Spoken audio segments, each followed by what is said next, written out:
Welcome back, Marine Conservation Happy Hour crew. This is Dr. Scarlett Smash, and I'm here with Dr. Craken. It is 2026. How weird is that? I still can't get over it because to me, since COVID, I feel like COVID was just only 2 years ago. Yeah, it seems like yesterday. Yeah. But for me, what's weird is that all these science fiction movies that I watched when I was a kid were set around now. Things like Blade Runner. Blade Runner was like Oh, yes. 2019. Yes. And all these things like Alien and all these sorts of movies. That's true, which is really making everything weird. So where is my flying car? Where Yeah. is my spaceship? Where's my moon colony? Dude, Colony. we're Yes, so slow. we are so slow. But we're going to talk about the cost of climate change. So there's been a very interesting assessment of climate change impacts done by some Australian researchers. And it's really quite scary to look at. Now, of course, the amount of money that's being spent on natural disasters, there were natural disasters in the past, and because of inflation, you are spending more dollars, more pounds, more euros dealing with these disasters, trying to clean up the Mm. mess afterwards. But they are still involving a vast amount of money. The top destructive disaster is apparently Cyclone Alfred that happened in 2025 in Australia. Mm. That the costs to New South Wales and Queensland came in at 1.2 billion US dollars. Wow.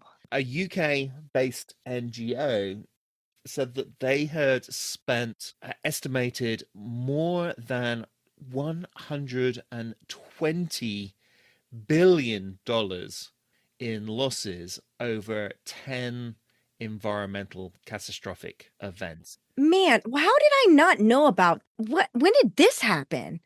Where was I when this cyclone came and destroyed part of Australia? Like, when was this? Well, I mean, the US news at the moment really Oh, yeah, this is true. This is so true. doesn't really cover anything in the rest of the world. So, you know, vast numbers of people dying in flooding in various different countries doesn't even make the front page anymore. Yeah, the That's terrible. news in the US is really, you can't really call it news News anymore. This is anymore. very No, true. absolutely.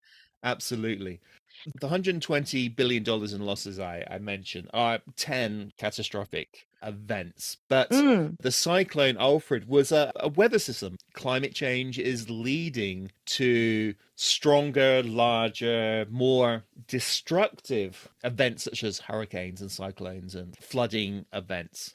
But also, in terms of the most costly climate disasters, there were wildfires that went through Los Angeles in January 2025. So that's at least got the news in the US.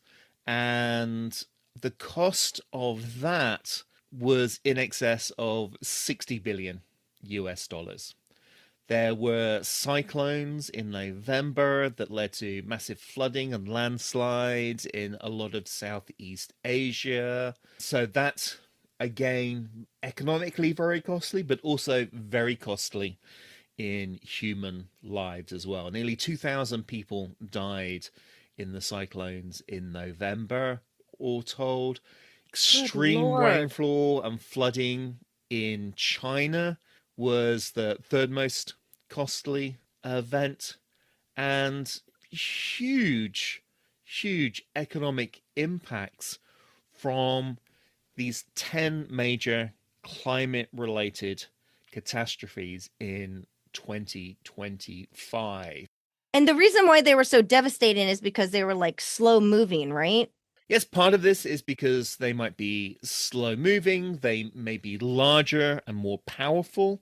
Mm. Also, more people living on the coast Mm, mm-hmm. as well. And Mm-hmm. again, depends the part of the world where some of these things happen. So if there is less emergency infrastructure, if there is less flood defense, then that's going to have a much Mm. greater impact. If the country has not prepared for this, it's going to cost more. So it just really shows us that, factoring in climate change into construction, into coastal development, into emergency planning is just really, really important. And putting money in Hmm. actually would end up saving money at the end of the day. So But you would think that we would be like getting, involving more AI, like forecast models for this. well, look what's happening with weather forecasting in the US at the moment. I don't know. I barely get to watch. I don't see any news anymore. Many, many weather forecasting programs in the US have been basically shut down. USAID, Oh, which yes. funded Right. a lot of That's what you mean. Yes, I do know that. activities. Right. Yeah, Yeah. so I they always that have to go on BBC and and look up information. I actually do. It's crazy that I'm actually looking at another country's newspaper. I never look at US papers anymore. I go to The Guardian, The Independent in the UK. They are really my sources of information. Of course, there's scientific magazines as well, like Science and Nature and Scientific American and so on. Or science social media. Blue Sky is a fabulous source. It's where like science Twitter has now moved to. Mm. Blue Sky. There's a lot of really, really interesting ocean content over there. But US newspapers are not really worth the money anymore. You can't really rely on them. You can't really rely on the news in US TV. So, yeah, you really do have to look to other countries and good reporting in other countries. Hmm. But yes, the economic impacts of climate change are clearly substantial. And people have to look at that and go, we have to have climate change responses. We have to reduce greenhouse gases, or this is just going to be the tip of the iceberg. Hmm. I don't have anything to say to this. Yeah, I mean, what else can you say? Yeah. We have to deal with climate change. Yeah. That's We have to deal literally with climate warmer change. waters, more rainfall. What are we going to Yeah, do? 10 massive billion-dollar, more than billion-dollar climate disasters, $100 billion climate disasters.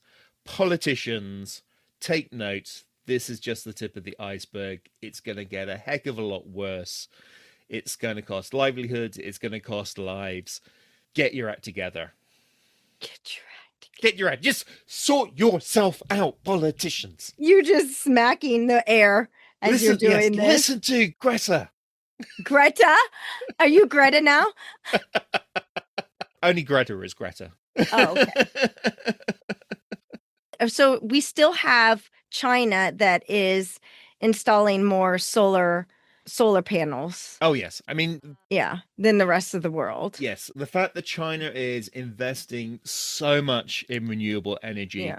really is making a massive Yeah. difference in terms of climate change mitigation because it's reducing China's environmental footprint. It's reducing pollution massively in China, but also because they're doing this, the technology is becoming more advanced and cheaper, much, much cheaper, much, much more affordable. So renewable energy is now so much cheaper than it was. It's so much more efficient than it was. And a lot of that is down to China jumping on the renewable energy bandwagon. And so that really has made a massive impact. And so, if, for example, India can use a lot of Actually, that... India has expanded this year. Oh, India has expanded, but India can use a lot of this cheap Chinese technology that has been developed and tested and tried, and we know stuff works. Also, Europe is also trending with the installations of solar this 2025. I'm sorry, I keep saying this year when we're in 2026, but I mean like the past year they have also expanded. Yeah, again, I mean, we can look at Europe and see what they have done in terms of environmental impacts of renewable energy, to reduce the impacts of turbines, reduce the impacts of solar power, to make it more efficient, to make it so that average people can install solar panels Yeah. on their roofs really, Wild. really easily. Work out the economics of that. So, Joe Q Public can have a wind turbine in their yard to produce a little bit of extra energy, or solar panels on their roofs. And they're doing all this development that countries like the US can just go, best practices in Europe, best practices in China. Fun fact, it looks like solar power prevented billions of tons of CO2 emissions in 2025. Yeah. I mean, we really just have to have more renewable energy and faster. But so thank goodness for I mean, who would have thought? Thank goodness for Asia Yeah, and the leadership China. role Yeah. in renewable energy development. Thank goodness Right. for, I mean, Europe's always been very good, but thank goodness for Europe setting up all these protocols and procedures and so forth. So yeah, it does lead to some positives for 2026, I think, in terms of something is Happening. And it's positive. I love it. Yeah, I think we've turned a corner. We Mm-hmm. have turned a corner. That sounds wonderful. Well, thank you for being here with me, Dr. Craken, and thank you all for being part of the Marine Conservation Happy Hour community. Hey, Marine Conservation Happy Hour crew, don't forget to hit subscribe and follow us for future episodes. And also, refer us. We'd love it. We would also like to hear from you, so please contact us on social media, or you can email us about a topic that you're interested in hearing about. If you're interested in sponsoring this podcast, or you would like us to come visit your science facility and do a live episode, email us at info@absolutelysmashingllc.com. This podcast was edited and produced by Absolutely Smashing. The music is produced by Jolly Shore Leave. Thank you again for listening, and we couldn't do this without you. Thank you so much for being part of the Marine Conservation Happy Hour crew.